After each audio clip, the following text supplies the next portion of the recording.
ओम नमः शिवाय। भक्तजनों, आप सभी को प्रदोष की हार्दिक शुभकामनाएं। आज हम जानेंगे आषाढ़ माह के शुक्ल पक्ष का प्रदोष कब है, क्या है शुभ मुहूर्त और कैसे करें हम शिव और माता पार्वती की पूजा।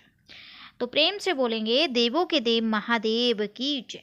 सनातन धर्म में सावन महीने का खास महत्व है। यह महीना देवों के देव महादेव को समर्पित होता है। इस महीने में रोजाना भगवान शिव और माता पार्वती की पूजा की जाती है। वहीं सावन सोमवार पर भगवान शिव की विशेष पूजा की जाती है। ऐसे में अगर आप सोमवार का व्रत रखते हैं तो इस व्रत को करने से साधक की हर मनोकामना पूरी होती है। आइए जानते हैं सोमवार सावन सोमवार कब है। उससे पहले हम जानेंगे कि प्रदोष कब है। जुलाई से सावन महीने की शुरुआत होगी। इस दौरान भक्ति भाव से भगवान शिव की पूजा की जाएगी। लेकिन क्या आपको पता है कि जुलाई महीने में कब कब है प्रदोष? चलिए जान लेते हैं। क्या है शुभ मुहूर्त, ये भी जान लेते हैं। वैदिक पंचांग के अनुसार 7 जुलाई को देर रात 11:10 पर आषाढ़ माह के शुक्ल पक्ष की त्रयोदशी तिथि की शुरुआत होगी।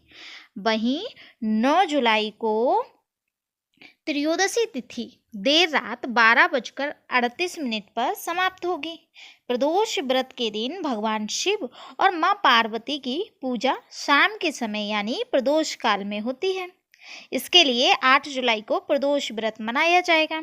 इस दिन भगवान शिव की पूजा का शुभ समय जो है वो है शाम 7:23 से लेकर 9:24 तक। मंगलवार के दिन पड़ने के चलते यह भौम प्रदोष कहलाएगा। अब हम जानते हैं शुभ मुहूर्त के साथ साथ यहाँ पर प्रदोष के दिन करने वाली जो पूजा होती है उसके बारे में। प्रदोष व्रत के दिन भगवान शिव और माता पार्वती की पूजा की जाती है। पूजा विधि में सुबह जल्दी उठकर स्नान करके स्वच्छ वस्त्र धारण करके आपको पूजा करनी चाहिए। चलिए जानते हैं पूजा विधि। सुबह जल्दी उठकर स्नान करें। सूर्योदय से पहले अगर उठते हैं तो और भी शुभ होता है, क्योंकि ब्रह्म मुहूर्त में उठकर स्नान करना परिवार और आपके लिए शुभकारी होता है। संकल्प लें। हाथ में जल, फूल और अक्षत लेकर व्रत का संकल्प लें। कोई भी व्रत करने से पहले संकल्प लेना अवश्य होता है, क्योंकि बिना संकल्प के कोई भी व्रत सफल नहीं होता। घर के मंदिर या पूजा स्थल को साफ करें और गंगा जल छिड़काव करके पवित्र करें। एक चौकी पर लाल या सफेद रंग का कपड़ा बिछाकर भगवान शिव और माता पार्वती की प्रतिमा स्थापित करें और उसके बाद शिव जी की जो प्रतिमा है या शिवलिंग है उसको आप पंचामृत से अभिषेक कराएं। गंगा जल, दूध, दही, शहद, घी, शक्कर आदि से शिवलिंग का अभिषेक करें। पूजा सामग्री में क्या क्या? धूप, दीप, नैवेद्य, अक्षत, चंदन, अबीर, गुलाब, पुष्प, बेलपत्र, धतूरा, समीपत्र, जनेऊ, जल का पात्र आदि पूजा सामग्री तैयार करें। भगवान को फल, मिठाई, बेलपत्र, धतूरा, भांग आदि का भोग लगाएं। शिव को समर्पित करें। माता पार्वती को 16 श्रृंगार समर्पित करें। घी के दीपक की आरती जलाएं।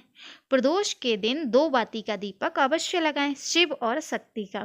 प्रदोष व्रत कथा अवश्य पढ़ें अथवा सुने। शिव मंत्रों का जाप करें। ओम नमः शिवाय या नमः शिवाय आप 108 बार मंत्र का जाप करें। ब्राह्मणों और गरीबों को भोजन कराएं और दान दक्षिणा दें। सूर्योदय के बाद फलाहार करके व्रत का पालन करें। अब हम जानते हैं कुछ विशेष बातें। ये बातें आप नोट कर लीजिए। प्रदोष व्रत में नमक का सेवन नहीं करना चाहिए। शिव को भांग, धतूरा, बेलपत्र, समीपत्र आदि अर्पित करना शुभ माना जाता है। प्रदोष काल में यानी सूर्यास्त के समय आप भगवान शिव की पूजा करें तो विशेष फलदायी होता है। भक्तजनों, प्रदोष के दिन भगवान शंकर और माता पार्वती के साथ भगवान गणेश की भी पूजा करनी चाहिए। भक्तजनों, अगर जानकारी अच्छी लगी तो कमेंट में एक बार हर हर महादेव और श्री शिवाय नमस्तुभ्यम अवश्य लिखें। माता शक्ति और भगवान शिव आपकी सभी मनोकामना पूर्ण करें। श्री शिवाय नमस्तुभ्यम।